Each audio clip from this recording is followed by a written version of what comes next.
नमस्कार दोस्तों, मेरे YouTube channel ABC smart classes में आपका स्वागत है। अगर आपको हमारी वीडियो पसंद आती हैं तो प्लीज़ लाइक करें, शेयर करें एंड सब्सक्राइब करें। बेल आइकन दबाना ना भूलें। और आज का हमारा टॉपिक है। नमस्कार बच्चों। आज हम चैप्टर नंबर 10 कर रहे हैं जिसका नाम है वृत्त यानी कि सर्कल। वृत्त यानी कि सर्कल जो गोल आकृति बनती है जिसको हम प्रकार की सहायता से या फिर किसी भी ऐसी चीज से गोल होती है उसको बनाते हैं रखकर, तो वो वृत्त बन जाता है। ठीक है।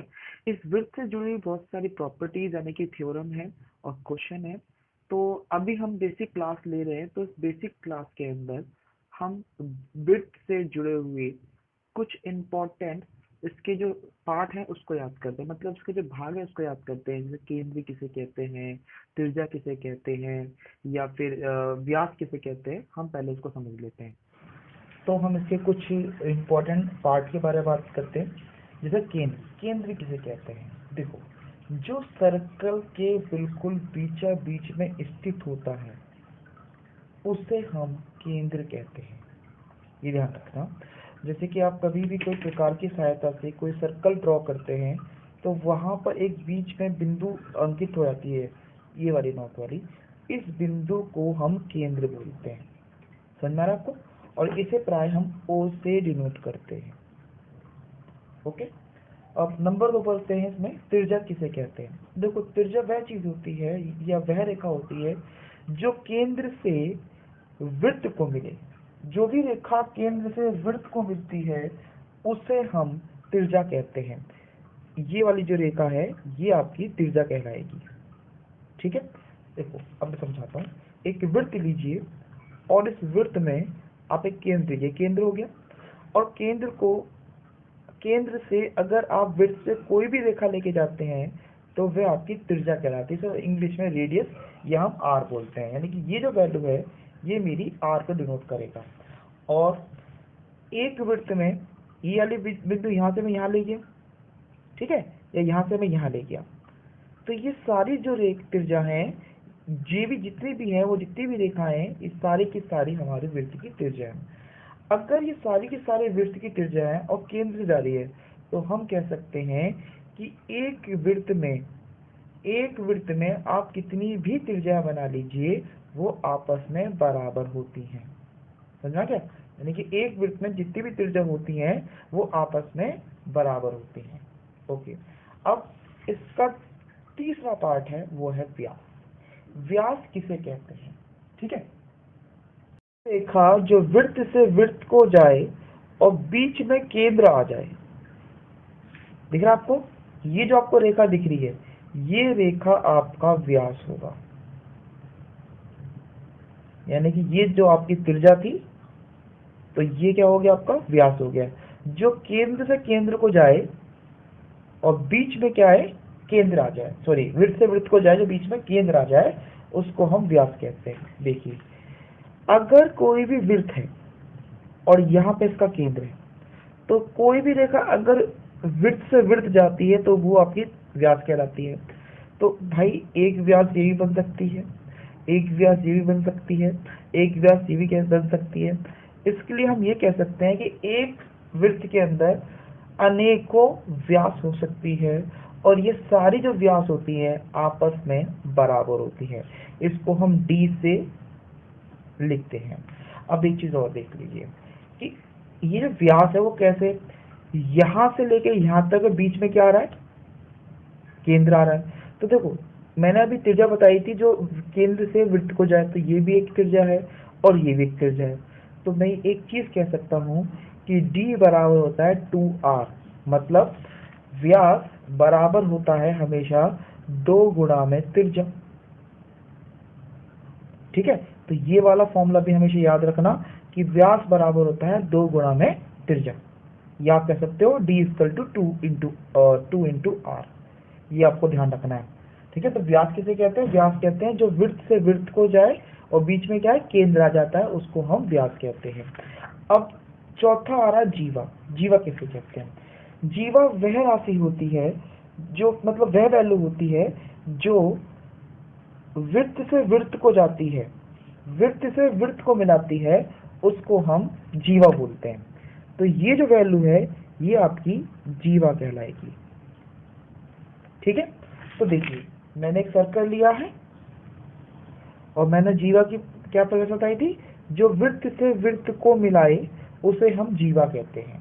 ठीक है, अब एक जीवा ये है, एक जीवा ये है, एक जीवा ये है, एक जीवा ये है, एक जीवा ये है। इसका मतलब हम ये कह सकते हैं कि एक वृत्त में अनेक ही जीवा होती है, और इसी जीवा के हिसाब से अगर कोई भी जीवा जो केंद्र से मिलती हुई जाए तो ये भी एक जीवा ही है, परंतु इसका दूसरा नाम व्यास है।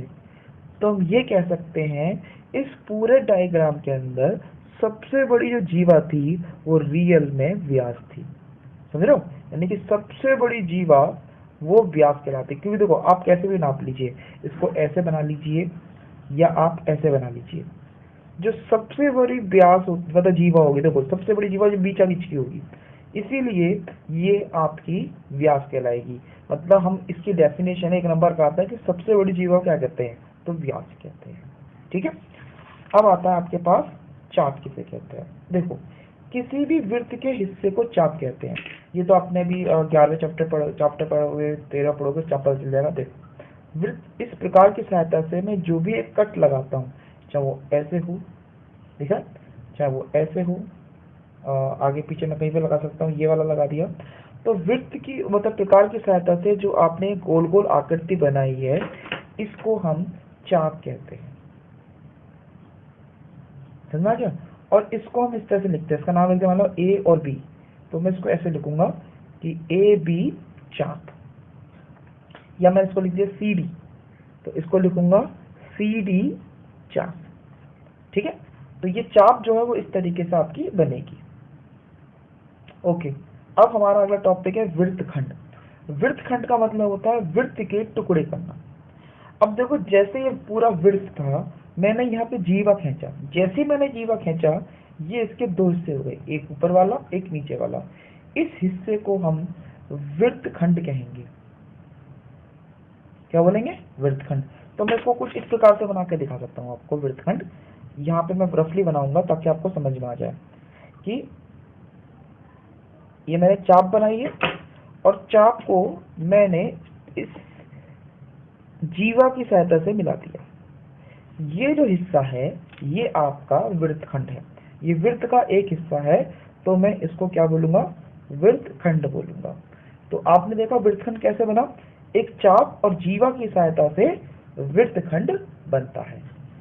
ठीक है, ये जीवा और चाप की सहायता से क्या बनता है, वृत्तखंड। अब 7वां पॉइंट है आपका सह केंद्र।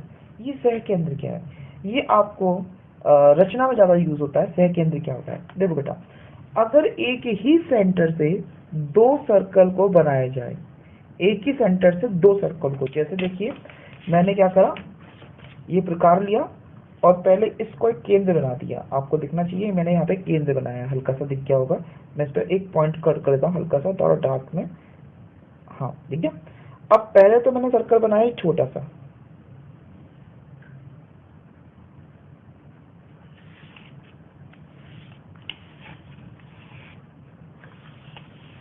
ठीक है। अब इसी बिंदु से मैंने एक सर्कल और बना दिया थोड़ा बड़ा,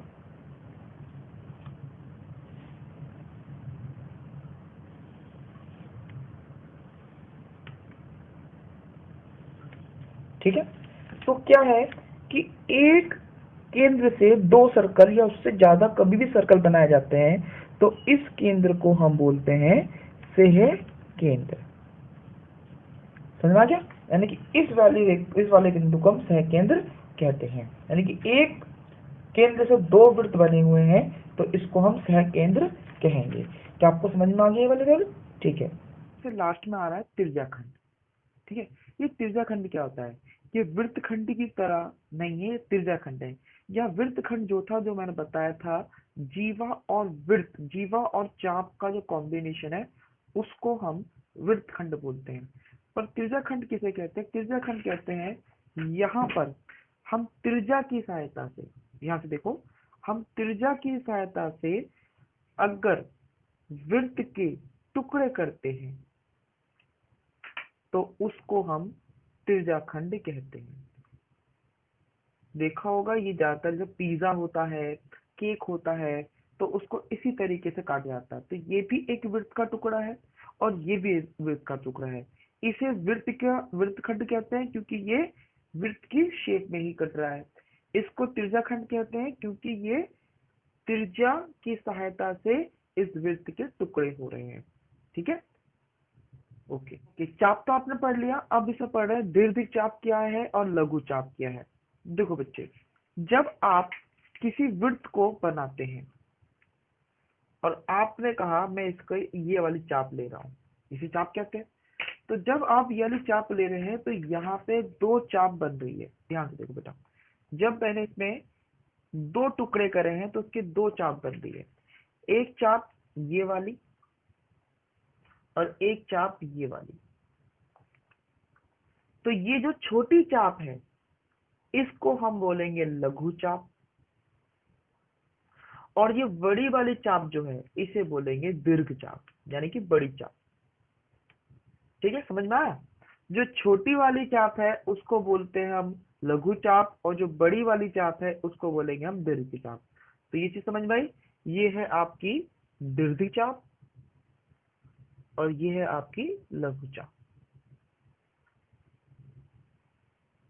और इन दोनों को मिलाएंगे तो एक सर्कल बन जाता है। ठीक है, फिर बात करते हैं वृत्तखंड की। वृत्तखंड में दो आते हैं, दीर्घ वृत्तखंड और लघु वृत्तखंड। तो वृत्तखंड को आपको पता है कि किसी भी वृत्त को जीवा की सहायता से टुकड़े कर देना। जब मैं टुकड़े कर रहा हूं तो एक भाग बेटा ये ऊपर वाला है और एक भाग नीचे वाला है। तो नीचे वाले को बोलेंगे लघु चाप और ऊपर वाले को बोलेंगे सॉरी लघु वृत्तखंड, और ऊपर को बोलेंगे दीर्घ वृत्तखंड। ठीक है, तो देखो ये तो हो गया आपका लघु वृत्तखंड इस तरह से, और ये वाला हो गया आपका बड़ा वाला वृत्तखंड, यानी कि दीर्घ वृत्तखंड। और जब मैं इसको जोड़ूंगा तो ये एक सर्कल बन जाता है। वैसे ही दो पार्ट और है आपके, दीर्घ त्रिज्याखंड और लघु त्रिज्याखंड। तो जब हमने देखा कि एक वृत्त में त्रिज्या की सहायता से खंड बनाए जाते हैं तो त्रिज्याखंड कहलाता है। अब त्रिज्याखंड दो हैं, एक ये छोटा वाला हिस्सा दिख रहा होगा और एक बड़ा वाला। तो बड़े वाले को बोलते हैं दीर्घ त्रिज्याखंड और इसे बोलेंगे लघु त्रिज्याखंड। समझा क्या? ठीक है, तो ये वाला तो हो जाएगा आपके पास लघु त्रिज्याखंड, और ये वाला जो आपके लिए हो जाएगा वो हो जाएगा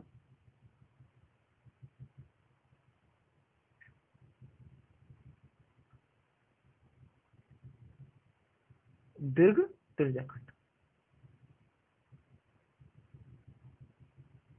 ठीक है, तो ये इसके पार्ट है जो आपने अभी याद करें। अब हम आगे Thanks for watching this video. If you like that, please like, share.